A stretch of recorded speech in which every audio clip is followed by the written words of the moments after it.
Hello and welcome to the Listening Post's unboxing channel on YouTube. Today I'm unboxing a pair of in-wall speakers from Elac, their Vertex range. They're in-wall IW V Vertex 61 6-inch.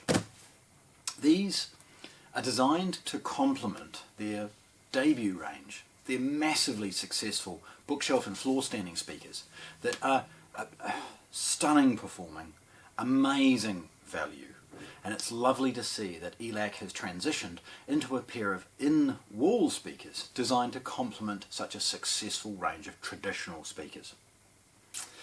So it's got a 1-inch tweeter, a 6.5-inch driver, but surprisingly, and this is what I'm going to show you as you sort of get in, is how well built these are and why it can achieve some of the best sort of frequency response results available for anything in its category and price. So let's have a look.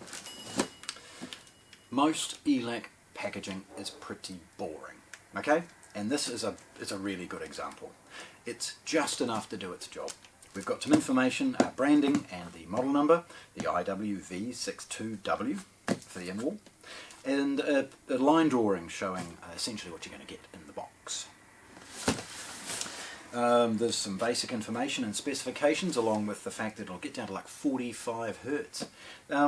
Recommended amplification is somewhere between 30 and 120, but it'll happily handle a little bit more if required. Okay, again, emulation there, and at this end we've got serial number information scannable. Okay, opening it, as always, really easy. I mean, this is just packing tape, so very, very straightforward to get into these kinds of things. Okay, inside, and unusually, we see an immediate second box. Okay. And opening that's very straightforward. It just has a little cardboard tab. Now, opening it, we see a brochure about all of the custom speakers that Elac produce. Their in-walls, their directional in-ceilings, as well as their traditional in-ceilings, and their dedicated centre. It's in a little Ziploc bag, very comprehensive. Now, importantly, from an installation perspective, the next thing in the box is the cutout. This allows you to pop the centre out and help sort of align it on the wall. Is it too high, too low, and then utilise either the inner part or the outer part to help draw your lines. Unlike many, it actually has a second line showing the actual size of the speaker and then the cutout size within it. So it ensures that there are no mistakes made as far as placing the unit, and you shouldn't make any mistakes as far as butting it up against framing timber or something that might end up in the way. The next layer is a cardboard sleeve protecting the grille. Now, within that, okay, so there's elaborate packaging stopping it from wobbling around and potentially getting damaged. That's good to see.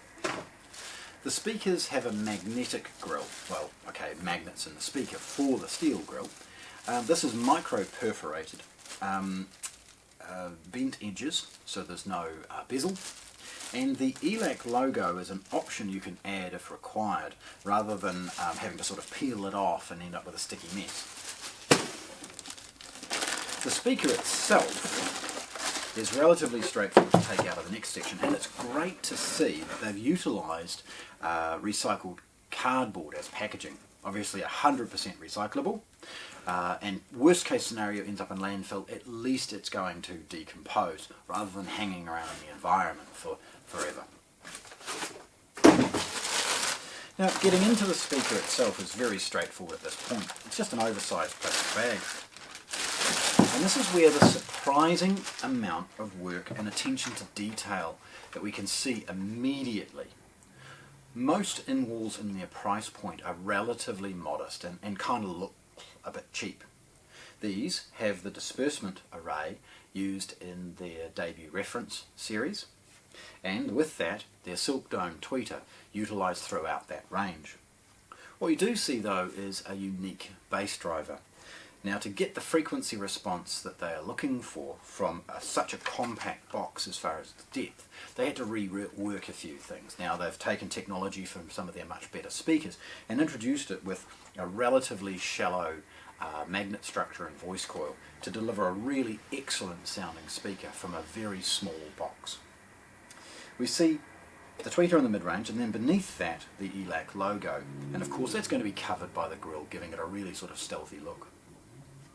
Dotted around the edge, and there's quite a few of them to ensure that there's no chance of any chattering, are all the magnets associated with the grille.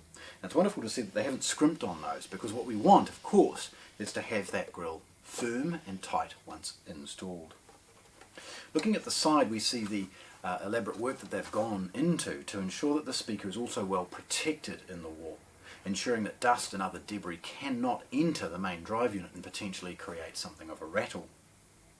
They have the classic dogleg approach as far as the installation.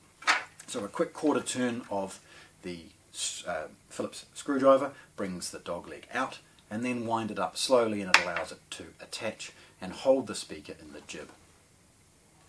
It tucks away nice and easily, and it's very, very straightforward as far as getting that in and out.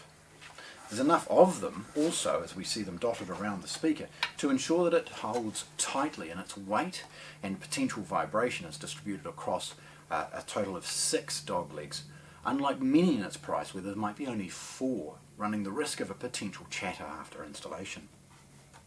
Looking at the side, you see the depth, and you can see all of that is taken up in the mid-bass driver, and you'll see the obvious working parts associated with the speaker. You'll also see, as we look at the back of it, that the crossover network and other potentially delicate parts are covered by a complete plastic grille across the back. We see good quality binding posts with a good spring lock to them, which can potentially also use a banana plug if required, although most would use a good quality terminated wire. At the back we see the Elac logo, and then we see scannable information associated with the serial number that was on the box. The drive unit itself, the magnet itself, has a hole in it, allowing the voice coil to naturally cool itself, again ensuring that it can deliver some of the performance that we would expect from a brand like Elac. So there we have it, an excellent sounding, wonderful quality build and sound in-wall speaker unboxed here at the Listening Post in Christchurch, New Zealand. Thanks for watching. If you want to see more, subscribe to our channel.